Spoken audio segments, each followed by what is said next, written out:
IMF की chief माहिर इक़्तिसादियात गीता गोपीनाथ ने पीर को कहा कि भारत अपनी वैक्सीन पॉलिसी के मामले में कोरोना वायरस वबाई इमराज का मुकाबला करने में सबसे आगे रहा है।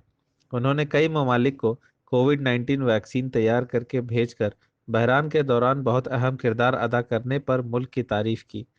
मोहतरमा गोपीनाथ ने यह इजहार ख्याल ख्वातीन के आलमी दिन के मौके पर मुनक्दा इफ्तिताही डॉक्टर हंसा मेहता लेक्चर के दौरान एक इंटरेक्टिव सेशन में किया।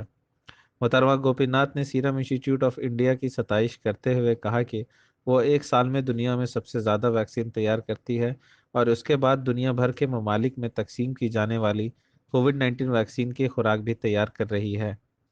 उन्होंने कहा कि मुल्क अपनी वैक्सीनेशन पॉलिसी के जरिए आलमी सतह पर सेहत के बहरान में दुनिया की मदद करने में एक बहुत अहम किरदार अदा कर रहा है।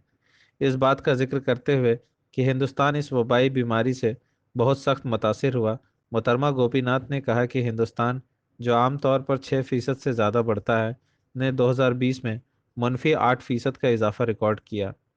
बैनुल-अक़वामी मालियाती फ़ंड यानी आईएमएफ ने 2021 में हिंदुस्तान के लिए 11.5% की मुतासिर कन शरह नमू की पेशगोई की है, जिससे मुल्क इस साल कोरोना वायरस वबाई इमराज के दरमियान 2 एदाद की नमू दर्ज करने वाली दुनिया की वाहिद बड़ी मईशत बन गया है।